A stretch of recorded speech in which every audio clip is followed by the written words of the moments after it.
Good morning. What day is it again?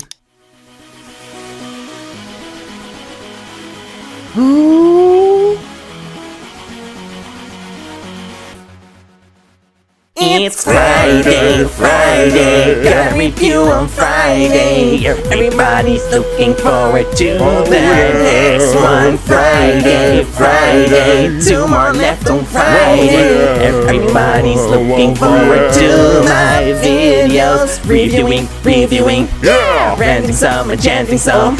Total drama, looking forward to the number 2. Number 2, baby. Hey everybody, welcome back to the penultimate installment of our quest for the best total drama season. My name is Silly Billy, but you can call me Billy. I take it that at this point you have an idea of what this series is about, and I'm pretty sure that sleeping guy is dead. Rest in peace. But just in case you have no idea what this is, please check out the previous 5 videos in this series. We're reviewing all the total drama seasons and its spin-off, the Redonkulous Race, knockout style, and just like with any elimination, you probably wouldn't want to spoil yourself the winner anyway, right? Before I begin, yada yada yada, subjective, blah blah blah, my opinion, blah blah, spoilers for all the seasons. Let's be honest, you probably have seen all previous episodes anyway, right? This video is gonna be a long one again, so buckle up and let's go! I've already kind of foreshadowed which season is the number 2 with my singing anyway, as this season is famous for all its songs. Wait, that can mean... Oh yes. Yes, it does. Ladies and gentlemen, without further ado, I give you number 2!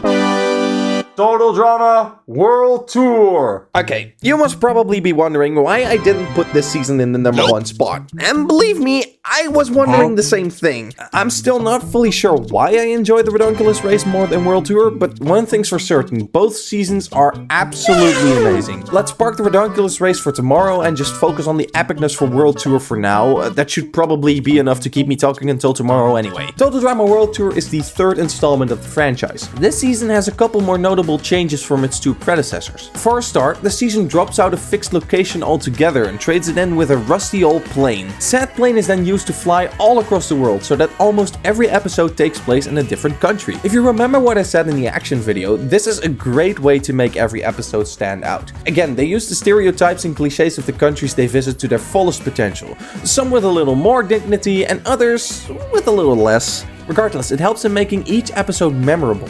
I don't know about you, but I tie certain locations to different episodes, challenges, and even some eliminations in my head. Add to that I am already a huge fan of all these all-around-the-world formats.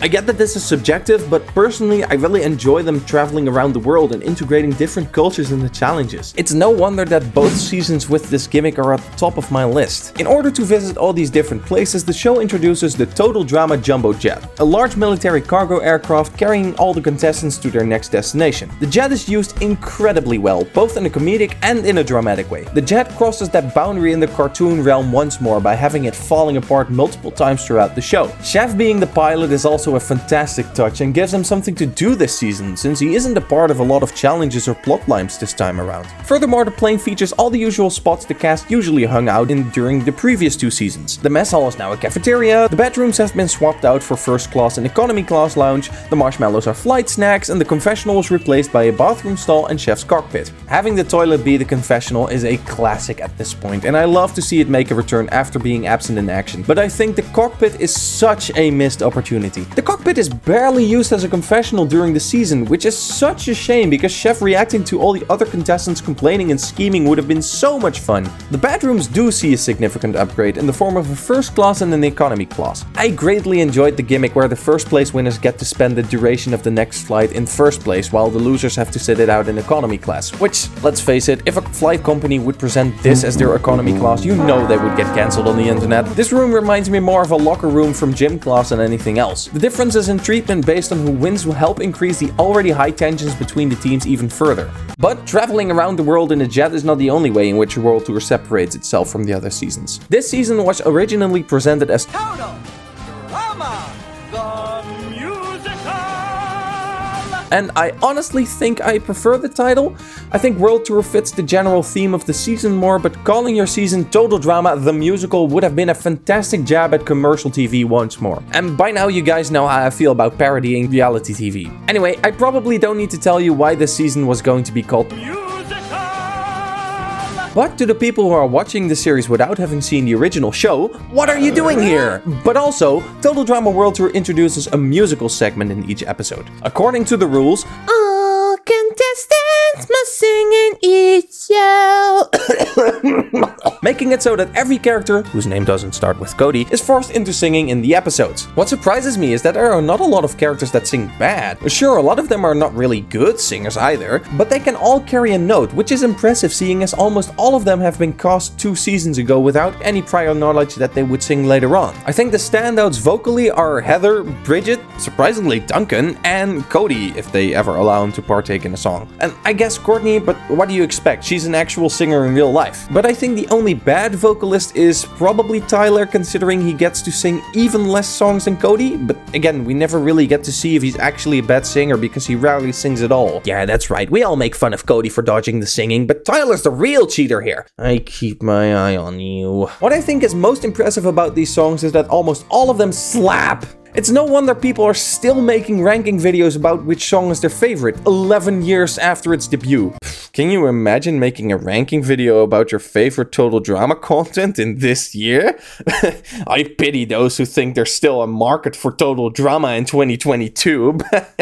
Wait a minute. They could have just included one song and it would have been a fun one-off episode. Or they could have stuck it out but have only like 3 good songs in total. But no, they actually managed to make all of these songs tonally different from one another, and almost all of them are absolutely great. I was kind of planning on talking about the songs individually as well, but I also don't want to drag this video on longer than it has to, so I'm cutting it out for now. But hey, if you'd like me to talk about it one day, then please let me know in the comments down below and maybe it can get its own separate video. This season also mixes up things by introducing not 2, but 3 teams, each consisting of 5 members with a 6th one added to Team Victory. This twist is used pretty effectively, both as a comedic punchline as well as for the development of the characters. Basically, they took everybody that wouldn't play a big role in this season and placed them in the ironically named Team Victory. Said team then loses every single elimination challenge in a row until the team is completely wiped out of the competition. The other 2 teams are effectively safe from elimination until Team Victory is fully destroyed, at which point we are already 11 episodes in. This gives room for a lot of character growth, and the fact that there's a price difference between Team 1 and Team 2 means there's still a lot of hatred and competition between Team Amazon and Team Chris is really hot. By the way, what a fantastic name these teams have. Usually the teams have some dumb names such as Screaming Gophers or Heroic Hamsters or Amazing Aardvarks or I don't know. Not this season though. Even though this season has the most teams out of any, the team names are distinct enough and tell you a lot about the team members in it. It's used to its fullest comedic effect too. Team Victory has lost all its members before even one single other contestant can be eliminated. Team Amazon has a symbol for women as a logo as well as a name which usually refers to female warriors despite Cody being in their team too. And then there's Team Chris is really hot, which need I say more? And to top it all off, the name is decided solely by Sierra, who then swaps out of that team so that nobody on the titular team actually agrees with that message. I love to imagine the writers brainstorming in the writing season and one of them going, you know what would be funny? And to top it all off, this cast not only reintroduces some characters that hadn't seen the light of day since the early days of Island, but it's also the first ever season to give us 2 completely new characters since Island's debut. Okay, technically 3, but does anybody really count Blanley as a contestant? This spices the cast up in more than one way, as we are both intrigued by these new people as well as interested in what the returning cast has to offer this time around. But quickly, before I dive into the characters, let's talk about the characters. Or rather, the characters that don't get to compete this season. Out of the original 22 Total Drama contestants, 15 are given a chance to once again compete for a million big ones. The characters that don't make it this time around are Eva, Katie, Sadie, Beth, Trent, Jeff, and Justin. I think it's a good choice to leave Trent out of this one. They had this whole love triangle planned and I think Trent would have just made things overly complex. But with that said, I think it's a weird decision that he isn't there. This kind of contradicts what I said about him in action, but I feel Trent could have played a vital part in this season's story if they handled the character with a bit more grace. The same goes for Justin. I gotta ask, why is he not in this season? Usually I can quite easily get behind why they wouldn't include certain characters in the show. I said usually. But with this one, I gotta wonder why he wasn't a part of this season. I think Justin could have been a great foil to Alejandro's plans, as well as a great way to once again show the strength of Al in this game. Alejandro is basically Justin, but fully embracing the evil side anyway, so why not have Justin here to showcase that? I would have created a storyline where Justin sees the successes that Al is booking with the ladies and recognizing it as his own schemes. There would have been a rivalry between Justin and Al where Justin tries to get allies on his side, but with nobody believing Justin and everybody siding with Al. Coming to think of it, that's basically Alejandro's plotline in All Stars. Anyway, Justin still had a lot of potential left, and I find it a shame that they left him out of World Tour. Alright, enough about those losers that didn't make it in. Let's talk about the losers that did make it in. The wheat is separated from the chaff in Total Drama Action's 27th episode called Celebrity Manhunt's Total Drama Red Carpet Reunion Special.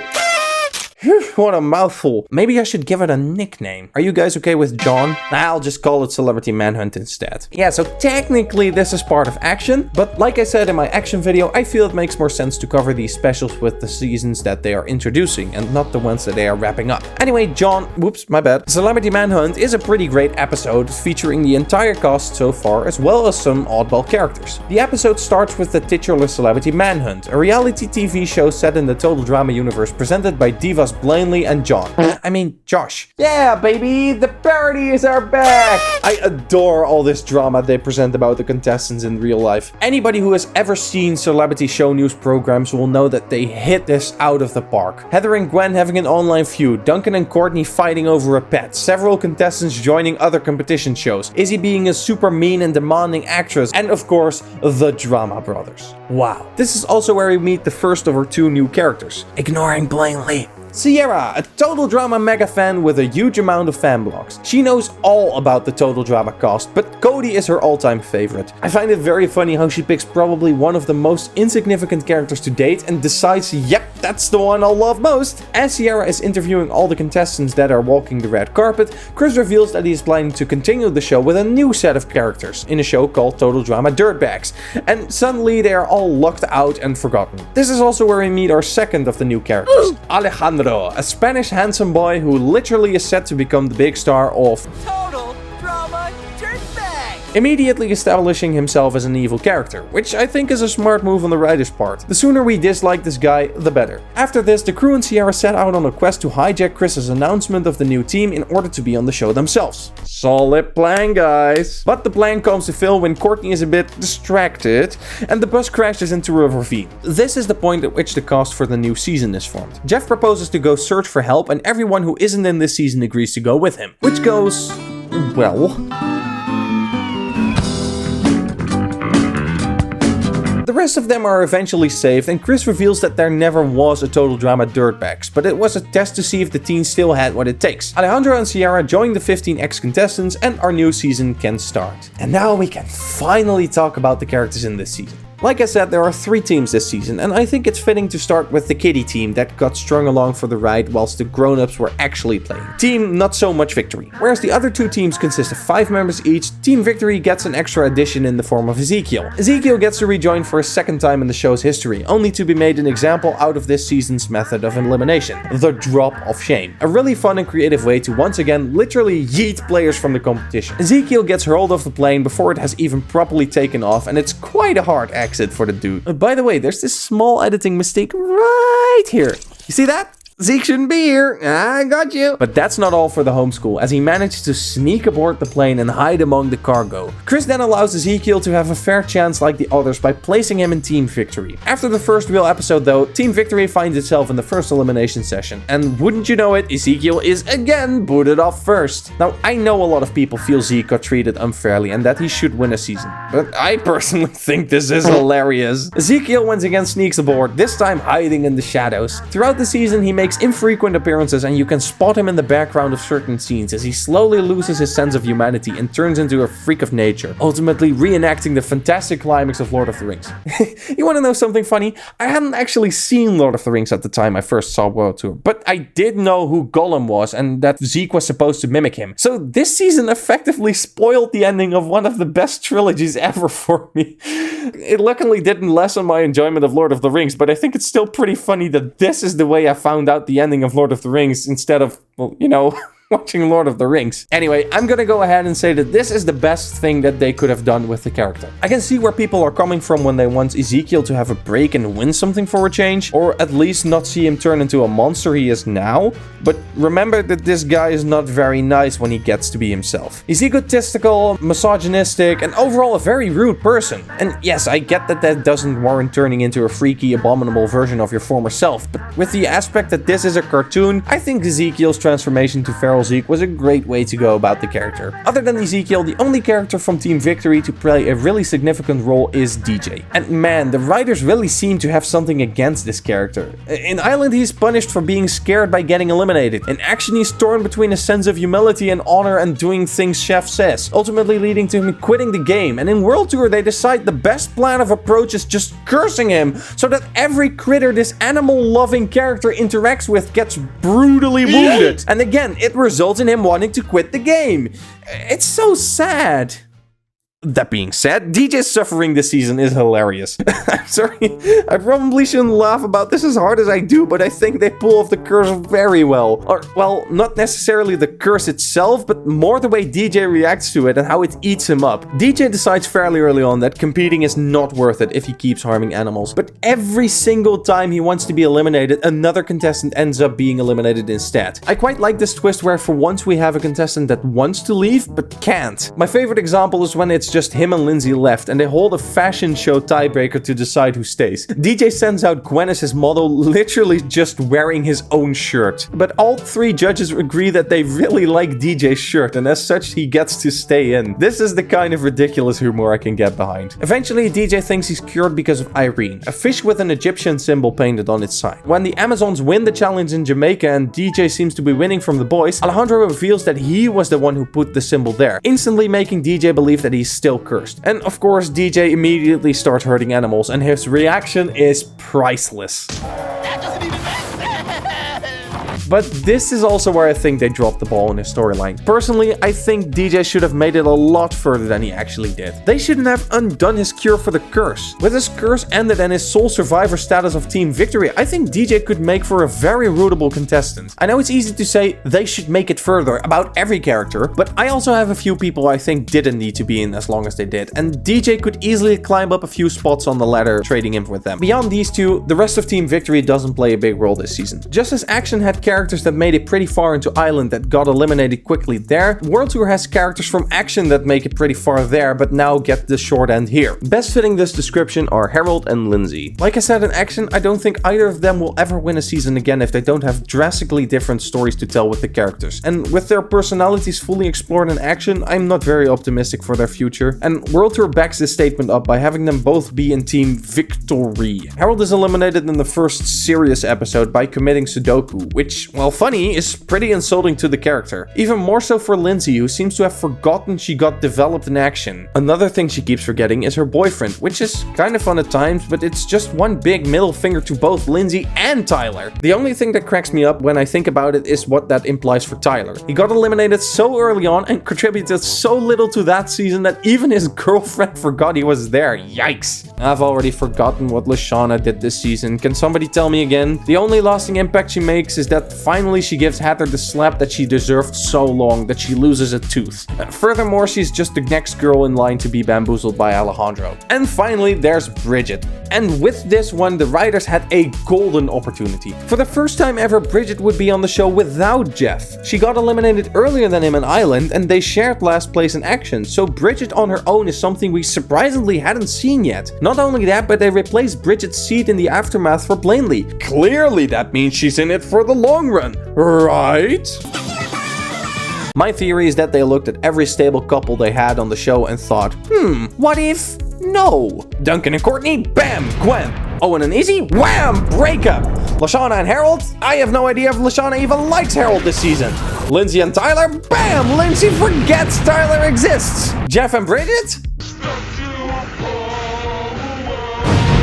Bridget, sweet, innocent Bridget, gets charmed by Alejandro, and within the span of 4 episodes, she is face-hugging this eel. Why? This is not the Bridget we know, and I refuse to believe the real Bridget would be tempted into kissing someone else, let alone so quickly. Luckily, Jeff and Bridget patch things up in the next Aftermath show, but it's unfortunate that this is what we see of Bridget as a contestant in this show. Basically, the entirety of Team Victory is used to showcase how evil Alejandro is, and I can appreciate that they found a way to represent his villainous side without having to rely on plot armor by his teammates for not voting him off every time he does some sabotaging. Alejandro and his team win a lot of immunity, but so do the Amazons, establishing that they are on equal playing ground. What I didn't enjoy as much was that this pattern seemed to continue as soon as Team Victory was gone. This time for the team, Chris is really hot. I'm not saying that again. I need a simple nickname.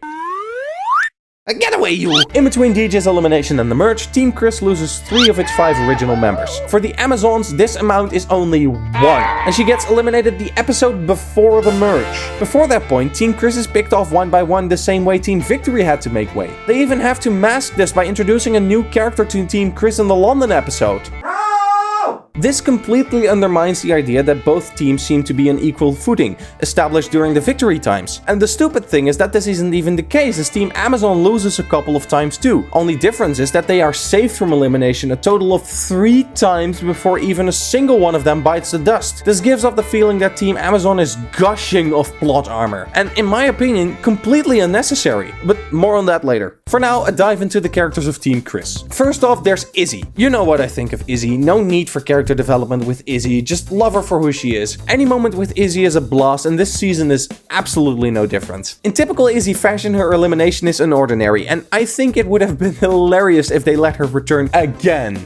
Probably not. If they'd actually have done it, I would probably be complaining, but still, I think the idea of Izzy returning every single season she's in would have been extremely dumb and funny. They throw in this plot twist with her suddenly being a genius, and it's fine, I guess. I'm happy she got to appear briefly in All-Stars to show us that she's still as wacky as ever. I wish they would have held her on the show just a little longer, just because her elimination before DJ's made me hopeful that DJ was going to stick around longer than he actually was. I quite like Owen this season too. He doesn't play a super major role, but his moments with Noah are just very nice and wholesome. And him slowly starting to doubt Al's trustworthiness is a nice development for this naive partygoer. And then we have Noah and Tyler. Both are fan favorite characters who get booted early into Island and didn't get to return in action. So now's their chance to shine. And neither do so. Why are you booing me? I'm right! Let's start with Noah. Noah has proven several times before this point that he is actually very funny. Seeing him return for a real shot this time around is a blast. I distinctly remember him being second on my hopes list for who would win this season, with Cody being first and Tyler third. Like I said, full-on underdog boy right here. Noah's friendship with Owen honestly comes kind of out of nowhere, but man is it a good dynamic. I'm so happy they explored their friendship further in the Redonkulous race. Noah's cynicism and sarcasm perfectly complement Owen's naivety and friendliness. But other than that, Noah is the first of his teammates to realize what Alejandro is up to and how they shouldn't simply trust him. Naturally, this makes him a threat to Alejandro and therefore one of the first to get rid of. Oh, but so far, things seem to go quite well for Team Chris as they managed to win the London episode without Al's help. It doesn't really look good for him. Ugh, no. And that's why Team Amazon wins today's competition. What?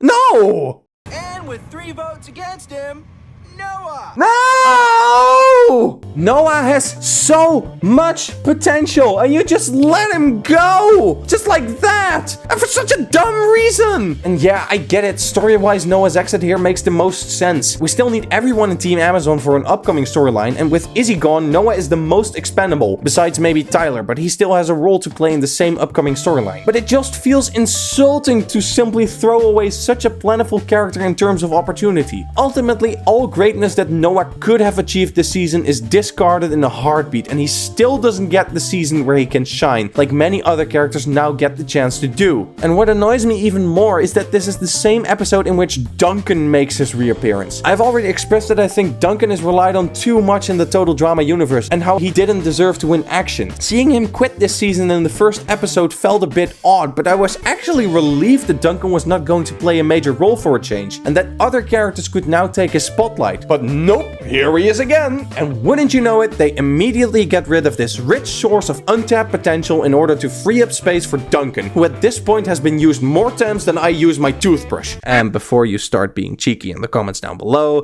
that says something about Duncan, not about my toothbrushing habits. I honestly think that if Noah didn't get to return in the Redonkulous race, that this twist would have kicked Justin off his throne of most potential waste. And then there's Tyler.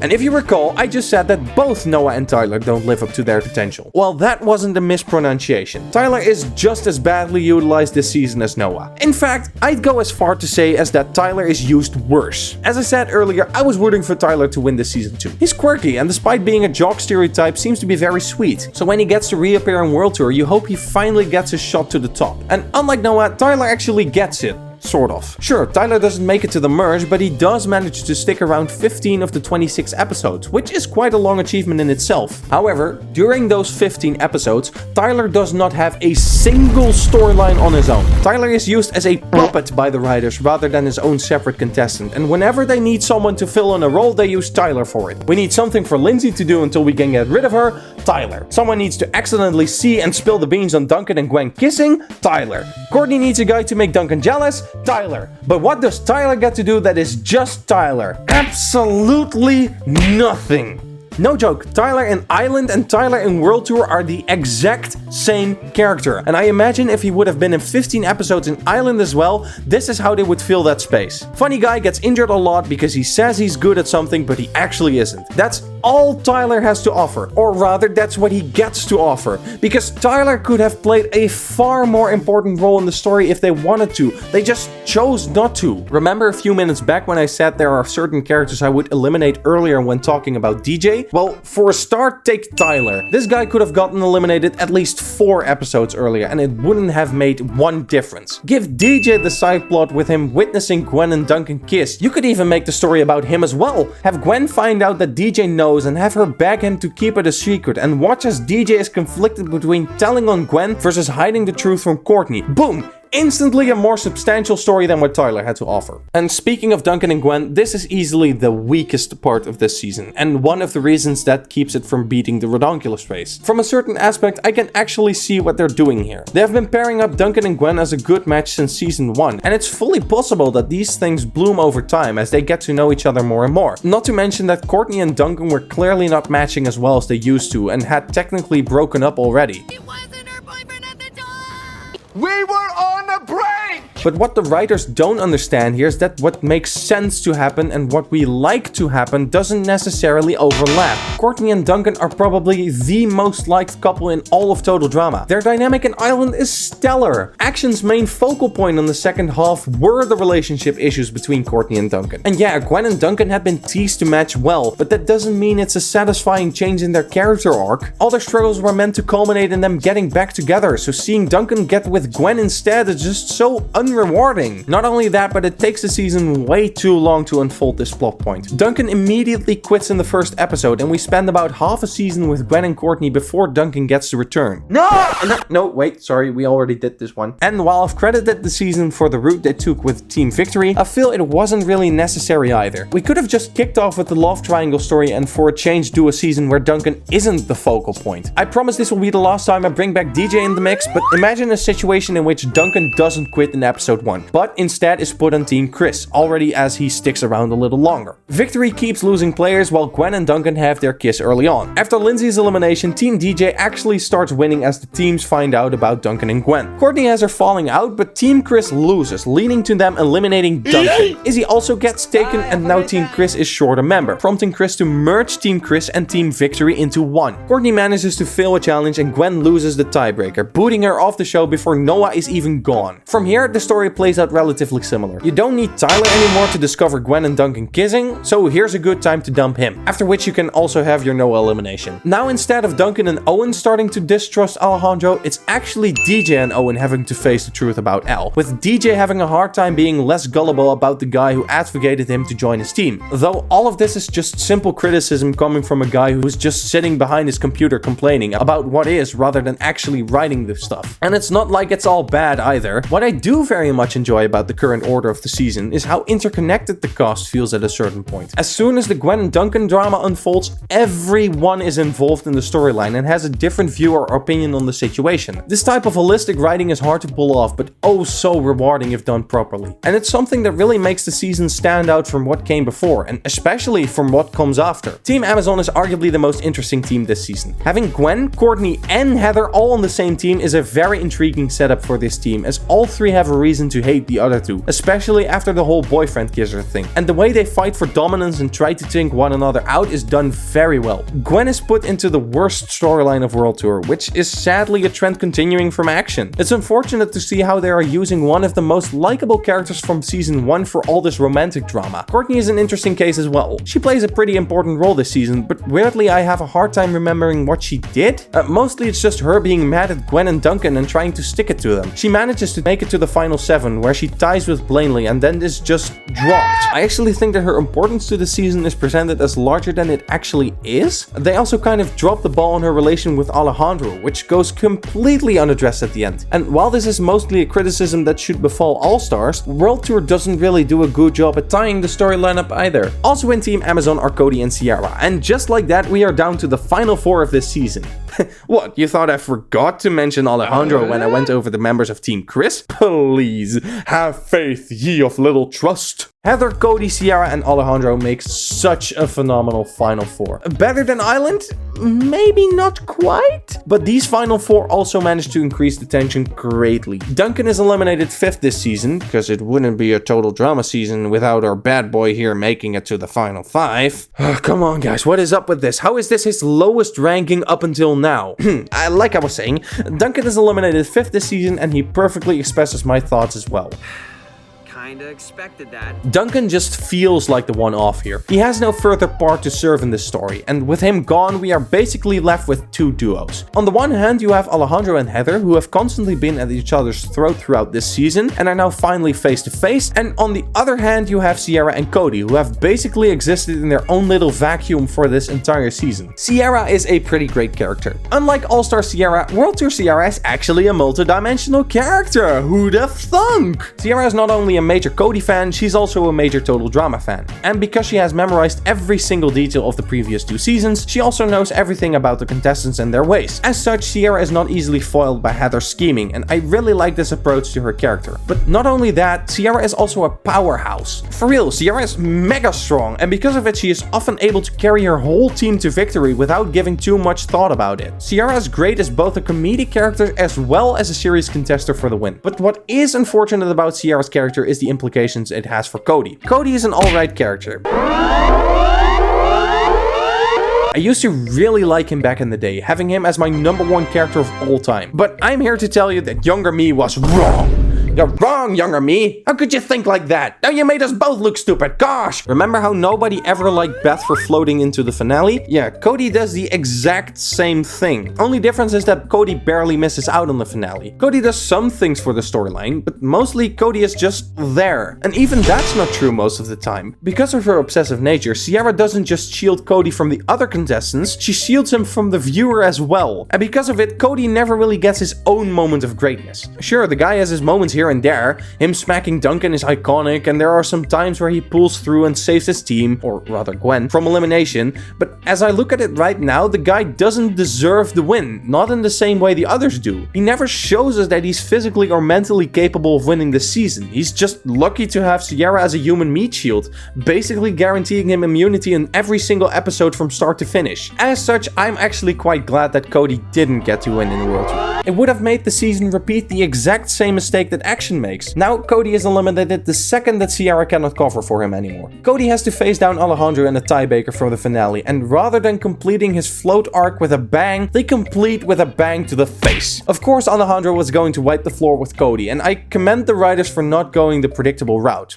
But with that being said, why is Alejandro in the finale? Alejandro is a fantastic villain, and without him, World Tour wouldn't have been the same. In a normal show, having this final battle between Heather and Alejandro is a great finale, both from competition perspective as well as an end of things perspective. But Total Drama has a gimmick that makes this decision fall flat on its face. That gimmick is of course the multiple alternative endings, allowing you to choose who wins. Essentially, both players in the finale win in one version. So I ask you again, why is Alejandro in this finale? Alejandro is the villain. They shouldn't win. Imagine if Heather made it to the finale on Island instead of Owen, or Sugar making it to the final two with Sky or Sean. That wouldn't have been a satisfying defeat, as there's an alternative ending in which they never get defeated. And you can feel that they didn't know how to do it for Alejandro either. In Alejandro's ending, he still gets beaten up and defeated by Heather, but Heather accidentally throws his doll in the volcano rather than her own. Alejandro wins on a technicality, and it's just a stupid way to end things. Alejandro was destined to fall, with his ego building up to an all-time high towards the end, but now he just wins. Nobody likes this. Most of the fans don't like it, the characters in universe don't seem to like it, I surely didn't like it, and even the voice actors don't like it. But I can tell you who is my least favorite winner, Alejandro. And I totally agree. Even after all the bad stuff I had to say about actions, missed opportunities, and the boring finalists of Pikachu Island, I absolutely agree that Alejandro is easily the worst Total Drama finalist to date. So allow me to share a new version of the story. One that solves the issue of Cody floating to the end, as well as the issue of Alejandro making it to the finale. We go back to episode 20, where originally Blainely and Courtney both get voted out. Now it's actually Blainely and Sierra who get voted out. It could probably be explained by the others realizing that Sierra and Cody have a strong and safe alliance and blah blah blah, something like that. Cody is happy at first, but he quickly realizes that with Sierra gone, he doesn't really have any allies left in the game, and he is now basically a sitting duck. This gives Cody 5 full episodes where he gets to struggle on his own and develop his own character, showing that he is perfectly capable of competing himself. Give him 1 or 2 immunity wins to showcase this, for example. Make us root for Cody more. Duncan gets eliminated 5th like he does in the original, and Courtney is completely overjoyed, as she not only managed to finally get rid of Duncan, but she's also confident that her alliance with Alejandro is strong enough that they will easily pick off Heather and Cody and make it to the finale together. But Alejandro turns on her at the last minute, leading to Courtney's elimination at the place where Sierra would have been eliminated. Alejandro agrees with Heather that they should vote out Courtney together, but to make sure it actually happens, he threatens Cody that if he doesn't vote for Courtney, he will regret it. The votes are revealed to be 2 for Courtney, 1 for Heather, and 1 for Alejandro. Al quickly realizes that Heather broke her promise, but Cody was too scared to join her. The race to Hawaii plays out relatively similar, with Heather and Alejandro at each other's throats and Cody on his own, this time without Sierra to get him there. The big payoff to the Heather-Alejandro arc happens in this episode rather than in the finale. Heather and Alejandro kiss, she hooves him in the kiwis, and Alejandro is left behind as Heather and Cody aim for the finish line. Heather again wins immunity, but as Cody is about to win immunity too, Alejandro suddenly appears out of nowhere and ties with him, leading to Cody and Alejandro having to battle it out. But unlike in the original version, this Cody is not completely helpless on his own. Cody, who slowly started to feel more and more sad that Sierra wasn't there anymore, has been collecting souvenirs for Sierra to give her once the race is over. This includes a little vial of sand from Drumheller. Cody is being beaten up by Alejandro as he taunts him that this is the end for him, but Heather and Sierra are cheering him on from the sideline and tell him to use his brain instead of brute force. And that's when he remembers the sand vial. He opens the vial and blows the content in Alejandro's face, blinding him temporarily. As Al tries to regain his footing,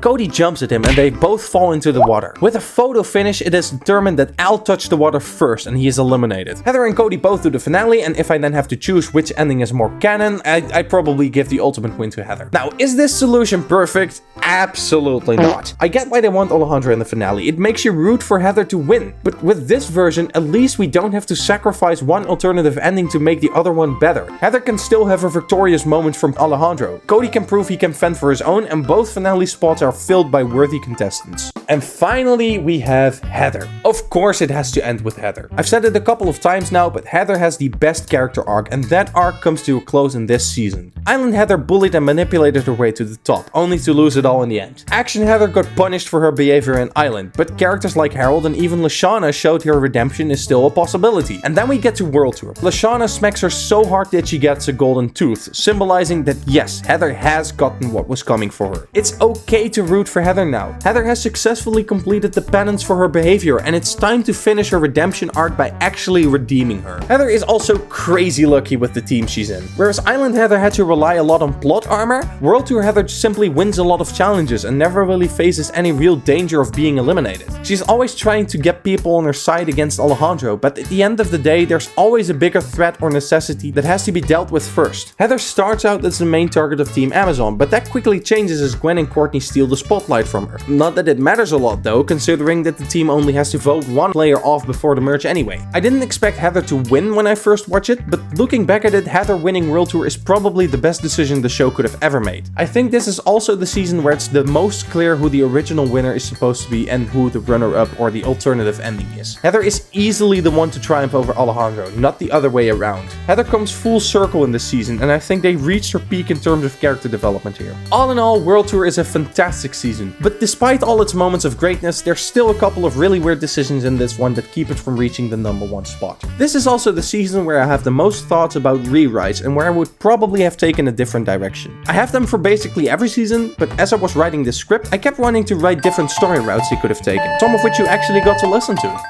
Regardless, it is definitely the best total drama season, but we said that we would also take the Redonkulous race into this list. See you tomorrow.